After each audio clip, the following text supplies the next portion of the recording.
Hello and welcome to Whiteland Restorations, and today we've got a Frogeye Sprite front end to repair. It's got some big holes in it, it's got some complicated holes in it, it's got some little holes in it. We've got a bit of fabrication to do, so let's crack on with it and have a look at what we have to do.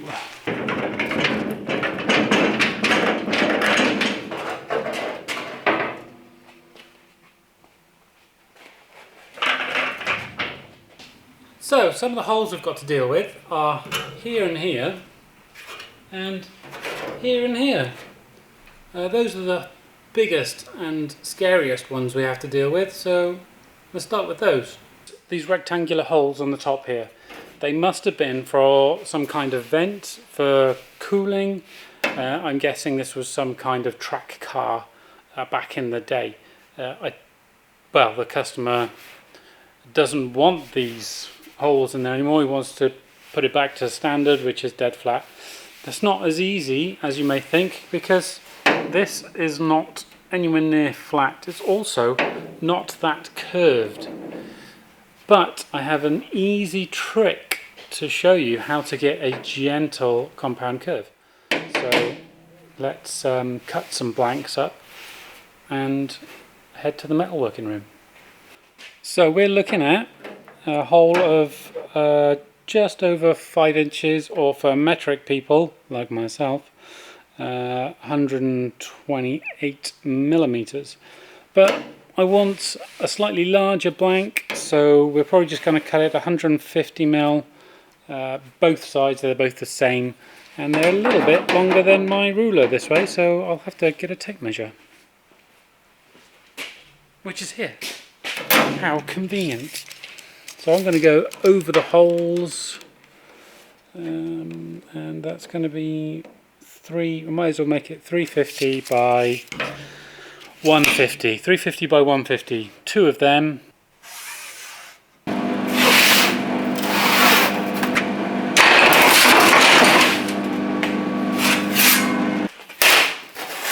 So I'm going to be using this old-fashioned roller to be putting this compound curve into the sheet metal. For nothing more to do but to show you how it's done. Right, you want to start off with your roller on as slack as you can go, so it's not putting anything in, and then you want to wind it in very slowly until you get just a little curve out of it.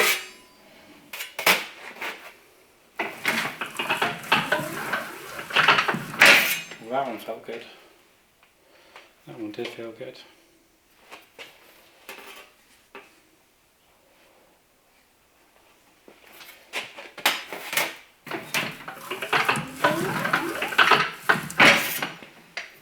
So the trick with this one is, once you've started to get a nice little roll on it, turn it 90 degrees and roll it again in the same direction.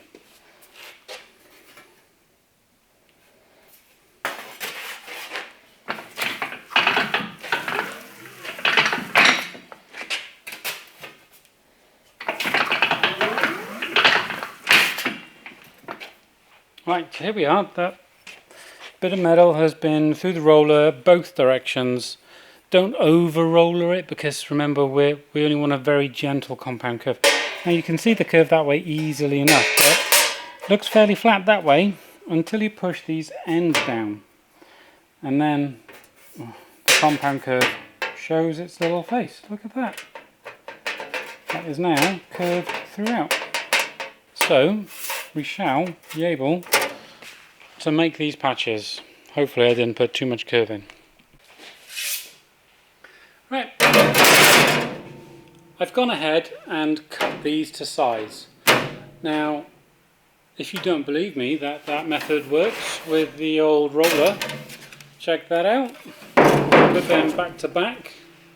There is a gap all the way around, meaning that both of those bits of metal have a compound curve, which is fantastic. That's exactly what we need for there and for there.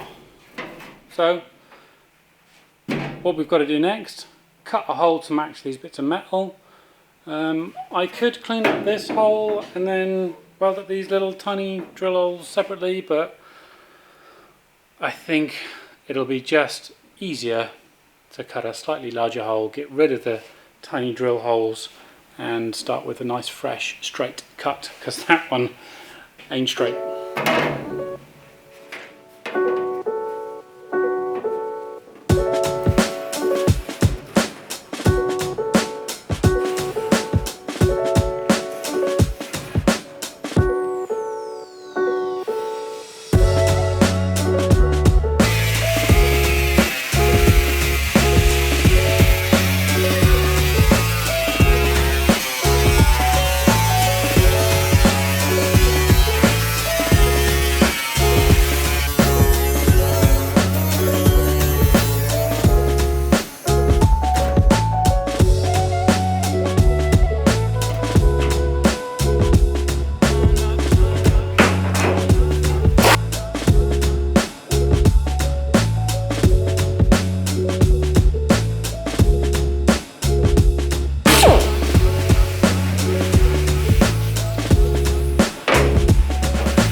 So far so good. We've got a little bit more trimming to do to get a few more of these wicked little panel clamps in, but how promising does that look?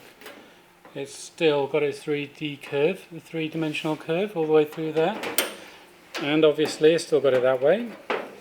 It's looking like the same curve as well. Oh, how brilliant is that? But like I said, we've got a little bit more trimming to do, get a few more of these clamps in here. This one's a bit tighter than that one. I know these clamps mean you get a bit of a gap to weld up, but the MIG seems to cope with it perfectly fine. So yeah, nothing more to do. Let's trim this up a bit more, get all these clamps in, get it all buttoned up, maybe a bit of hammer and dollying, and that'll be a final mock-up. Get some welding done.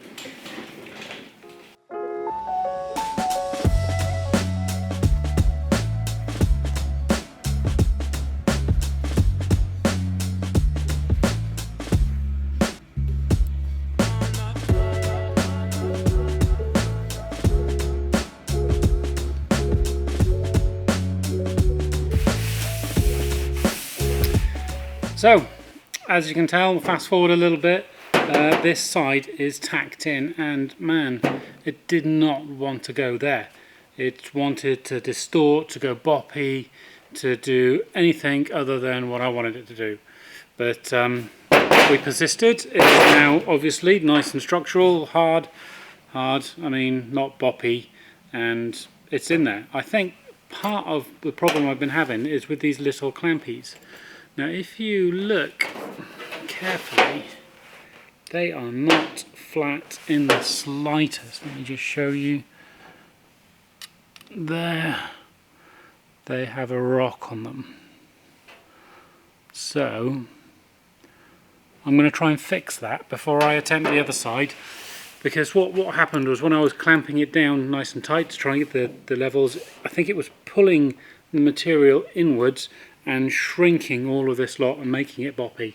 So let's fix these, get the other side clamped in, and we will run through. I might just put you on a time lapse, show you every stage of what went into to get this side as it is. Cool.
gets a little bit fiddly doing all of that, making sure all these gaps are big enough to get these little slots in, but not too big because we can't weld them up. But I think the modifications that we did to these clamps have really helped put this thing in nice and flat. I mean, these clamps are working now better than they ever have, and they were pretty damn good before. So, next stage is to start tacking it up. But before I tack it up, I tend to check the flatness of the two bits of metal with the edge of a flat, good ruler.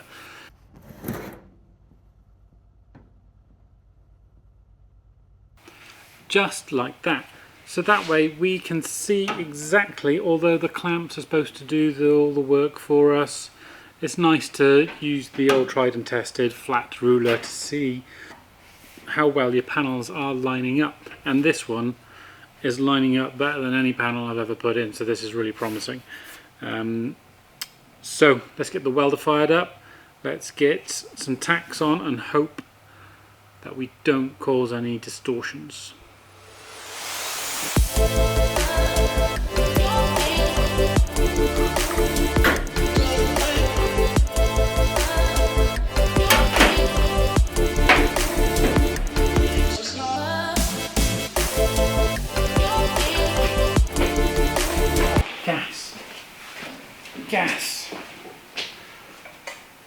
Gases. One requires gases when one is welding.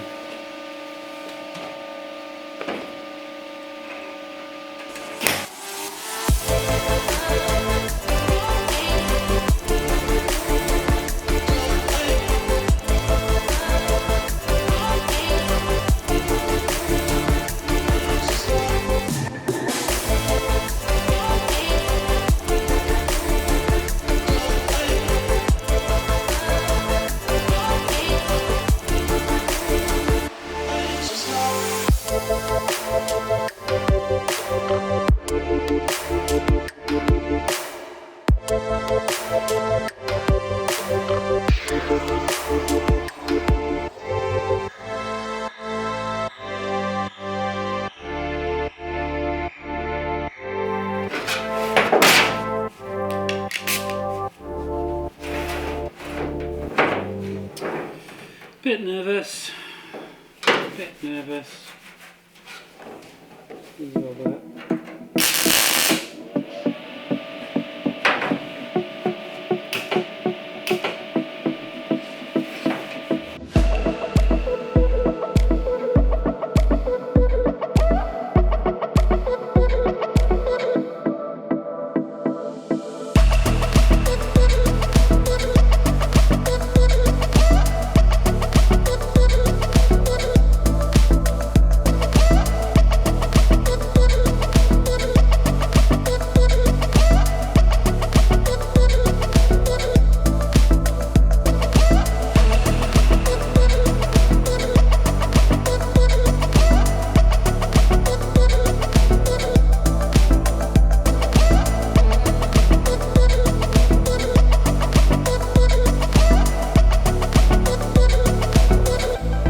So, there we go.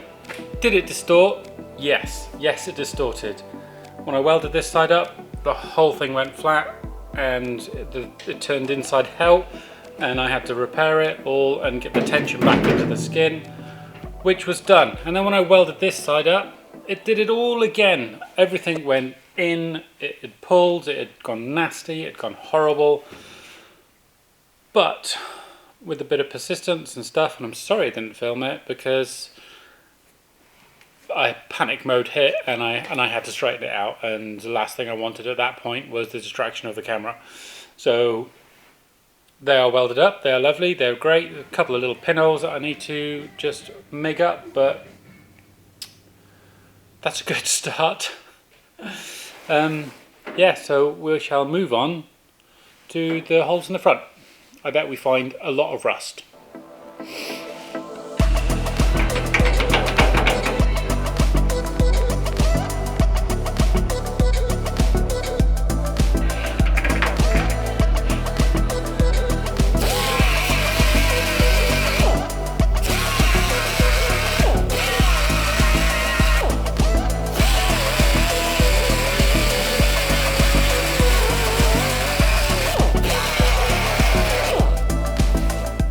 So we've had a lovely chat with Tim at Cambrian Classics, who is the owner of the Frogeye.